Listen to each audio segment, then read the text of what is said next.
একটা কথা বলি, আপনারা সবাই আমাদের ভাই। জুলাইয়ের সাথে যদি গাদ্দারি করেন, আমার বাপেও আমার বাপ না, ঠিক। আমার মা আমার মা না, আমার সন্তান আমার সন্তান না, ঠিক। আমরা শহীদ পরিবারের সাথে ওয়াদা করেছি, কমপক্ষে 20 জন মা আমাদের মাথায় হাত রেখেছে। শহীদ আবু সাঈদের মা রেখেছে, শহীদ আব্দুল্লাহ বিন জাহিদের মা আমাদের মাথায় হাত রেখেছে। ফামিনের মা পরশু এসে বলেছে, বাবা যতদিন আন্দোলন করবা, 2টা ছেলে আল্লাহ দিছে, একটা শহীদ হইছে আর একটা তোমাদের হাতে দিয়ে দিলাম, ও সকল প্রোগ্রামে আসবে, আমিও আসবো। বিচার না কইরা আল্লাহর কসম তোমরা রাস্তা থেকে ছাড়বা না।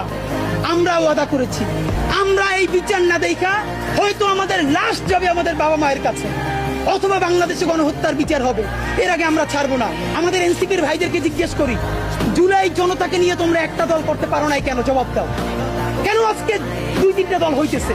তোমরা একটা করছো, শুক্রবার আর একটা হবে, পরশু আর একটা হবে, কেন?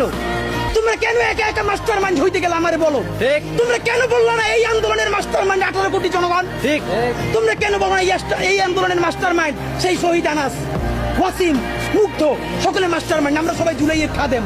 নতুন শুরু করছে, কতদিন বলে এই আমার ইমাম, কতক্ষণ বলে ও আমার ইমাম, আমরা জানাই নেই। এই জুলাইয়ে বাংলাদেশে কোনো ইমাম নাই, এই জুলাই হয়েছে উপরে আল্লাহর রহমতে, আর আমরা 18 কোটি জনগণ এই জুলাইয়ের খাদেম। ঠিক।